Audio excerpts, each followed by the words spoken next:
What's going on, y'all? I'm David with RV Family.Life, and I want to talk to you today about making your RV a 70 amp RV. Okay, you probably won't use that exact dog bone right there, but yeah, you're going to need some adapters and well, maybe just an extension cord. That may be all that you need. When we got to this campground, our first day here, we put our 50 amp to the test. It definitely got to be too much. The 50 amp breaker was overheating and kicked off, and it did it primarily when our youngest daughter Kira put some Red Baron pizza into the air fryer and turned it on, and it killed the entire 50 amp. I had a crazy idea that I had been toying around with, and I decided, you know what, it's time to put this into action and see if I could actually pull something off and basically kind of sort of turn our RV into a 70 amp RV. So let's take a look at what I did. Of course, there is a number of different type of adapters and dog bones. This was just the first one I found, so I could take a picture real quick with y'all. I do have all the others so that I could turn like a 30 amp down into a standard plug-in like this. But what this is all about doing is essentially taking the load off of the 50 amp for something that is putting too much power or pulling too much power. So your standard plug-in there is going to be 20 amp. So 50 plus 20, that's just me doing math in my head. So I plugged in an extension cord, brought that over here. Then from there, I went to one other extension cord, which is questionable. I'll get to that in a moment, why I did that. So then this extension cord goes up here. I had to take this panel down for now. Ran that extension cord through, and I have a hole cut over there in my bottom cabinet. And I'll show you inside what that does. All right, so here's our air fryer inside, which normally plugs in right up here. And it usually also shares that with our dehumidifier right here. We've got 3 of those. You know what, I'll do another video on dehumidifiers. But I brought that extension cord right there. There's a hole back here behind this that I had cut when we were working on our furnace, so that was already ready. So then I brought this extension cord up right to there, and now I was able to plug the air fryer in, and I went ahead and put the dehumidifier there too, just to kind of reduce the load of what is going through the 50 amp. And I also like to use propane water heater instead of electric water heater, especially now that I've got 3 air conditioners, as well as I'm already putting too much of a load on that 50 amp. So whatever I can do to take a heavy load off of the 50 amp to keep it running. So that was my execution of this plan, taking some of the load off of the 50 amp. I call it now the 70 amp RV.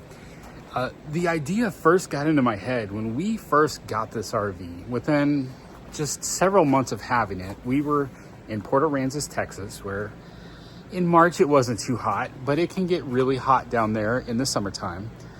And the guy right next to us had the exact same RV we did. And he had 3 air conditioners, and he had an extra extension cord plugged into his exterior wall. I'll show you where. So right here where my 50 amp plugs in, this is the very back of the RV. This guy had an extra plug right here where he plugged in a 12 gauge extension cord that then went over to that 20 amp, just like what I'm doing here. And he had it wired up so that his air conditioner in the bunk room was drawing from that and completely separate.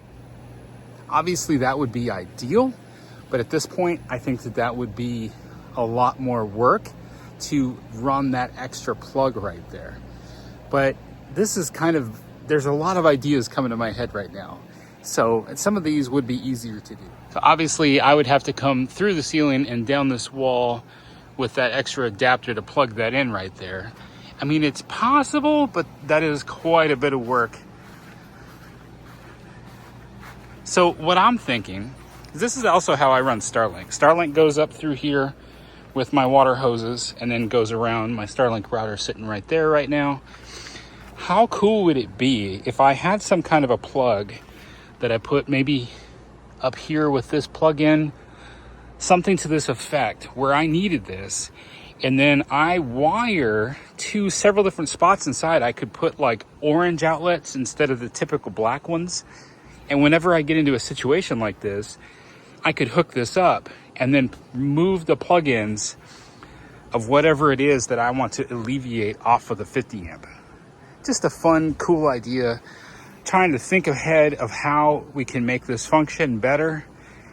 And just, it's honestly alleviating some fire hazards too. Sort of. And I would say sort of because going from one extension cord to another extension cord with heating elements can be dangerous. And it is true that every connection that you have is a heat up point. So whenever you're dealing with space heaters, that is something that you have to take into consideration. So as a part of my planning, if I do proceed with this and want to come up with this modification to my RV, I need to take that into account. Am I going to have space heaters go into this? It would make sense to have space heaters go into this, but I've got to make sure I follow some proper code there because I don't want to add any extra fire hazards. The goal of this would be to remove fire hazards as possible. So that's it for now. That's my idea about how to make an RV into a 70 amp RV. What are your thoughts? Do you have any input on this? Has anybody else gone through these types of steps to alleviate how much draw is coming off of that 50 amp plug? I would love to hear all of your ideas in the comment section down below. Get typing, people. I want to hear from you. All right, y'all. Thank you so much for watching. Remember that life happens, even hot days in an RV. Don't let that stop you. Stay fresh, cheese bags.